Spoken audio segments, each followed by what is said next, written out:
In terms of, I learned so much from this interview, and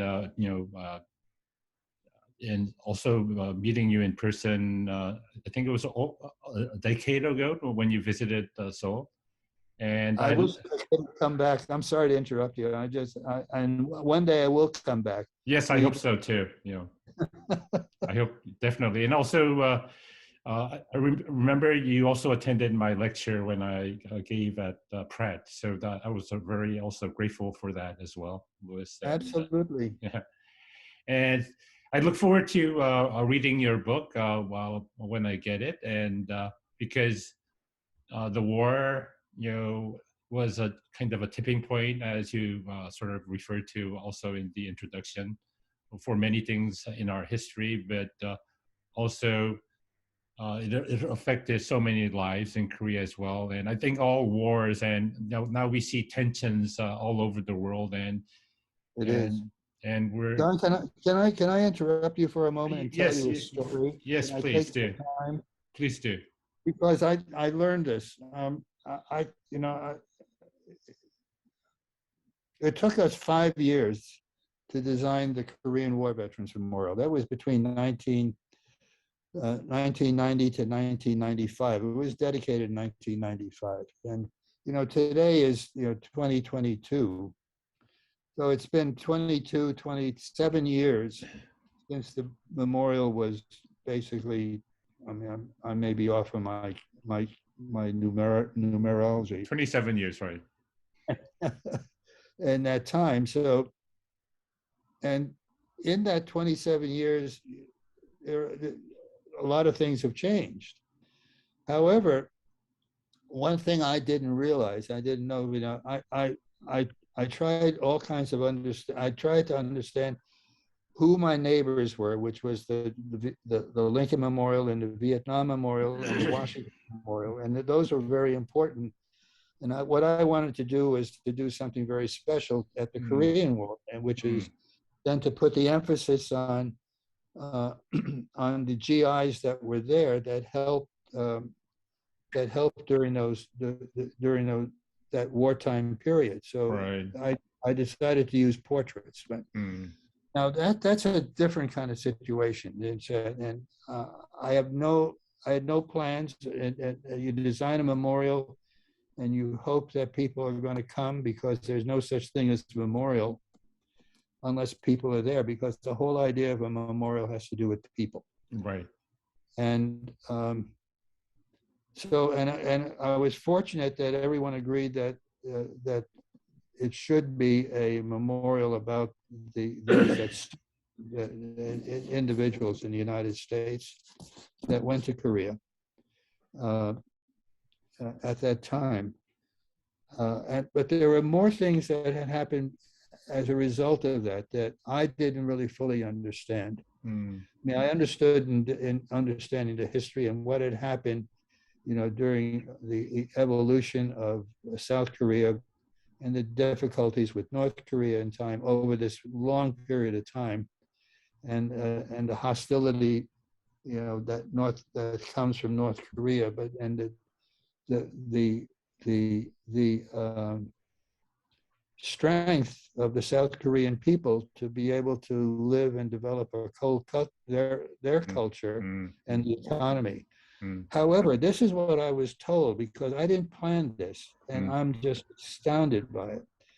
Because the executive director of the Korean War Veterans Memorial said, something. He said, "Louis, you're living up in New York, and we're down here in Washington, so you necessarily don't see what's happening all the time." He said, "From time to time, frequently during the year, we get a lot of visitors. There's tours coming from South Korea. Right. The people from South Korea come, and a lot of people, I know people have told me that a lot of people who visit Washington, D.C., they want to go to the White House. The people from South Korea want to come to the Korean War Veterans Memorial. So they get off of their airplane, and the first place they go to is the Korean War Veterans Memorial. They don't go to their hotel, but they go to they do. This is what I didn't know this. What they do, there might be 30 or 40 people that are coming as part of this tour. They come to the wall, the mural that I designed. Right. They all stand in front of the mural in one line. They take their shoes off. They kneel. Some of them go prostrate, lying on the ground, and they pray. They pray.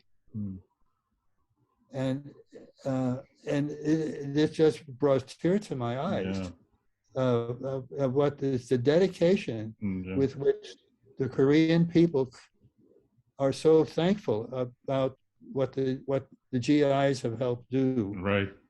And I'm astounded by it, that this goes on to this very day. Yeah. And I think it's very important that people know that. And I have to tell that story. Yes. Yeah, absolutely. Because it's a sign of respect and also a sign of gratitude to the spirits of a lot of the truly amazing. Yes, the heroes, who lost their soul. So again, I'm very appreciative because our whole sort of existence right now, it was sort of that we were greatly assisted by not only the troops from the U.S. but from many different nations, and we're we're very appreciative of that.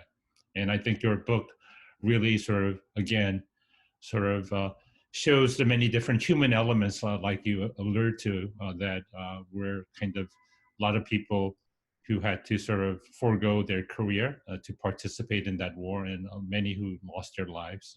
Was unfortunate, but again, it also helped the nation to grow to the next level. Anyway, thank you for letting me tell you that. No, thank you. And sort of now kind of wrapping up the interview, because I think every podcast, the time is certainly a very important element. And I think what I'll do with the interview, we'll break that up into sort of 5 parts, because attention is usually best to sort of serve when it's around 10 minutes. So I think I envision kind of a 5-part interview, if you're agreed to that. Any way that you want, and if you want to come back and you want me to record something else as an introduction in various places or whatever, I'm happy to help you in any kind of way, Don. Okay, well, I'll definitely consider that as well. And any other activities are you planning? Are you sort of planning a new sort of exhibit in terms of watercolor or other types of sort of artistic endeavors? Well, we were involved, my colleague of mine, in there's a new addition to the Korean War Veterans Memorial that will be dedicated in July. Has to do with the list of all those that had died, including the Koreans who were assigned, the Korean soldiers who were worked with the United States as what was called the Katusas. Right. At the time, and they'll also be listed as well. So there'll be a big dedication in July. Wow. That that I had nothing directly to do with it. Some of the planning initially, colleagues of mine. There's some things that we're trying still further to do. This pandemic has created all kinds of difficulties everywhere. And I'd been working with a couple of clients that all of a sudden disappear. So, and maybe they're starting to evolve and come back now that the pandemic seems to be changing, let's just say. Yeah.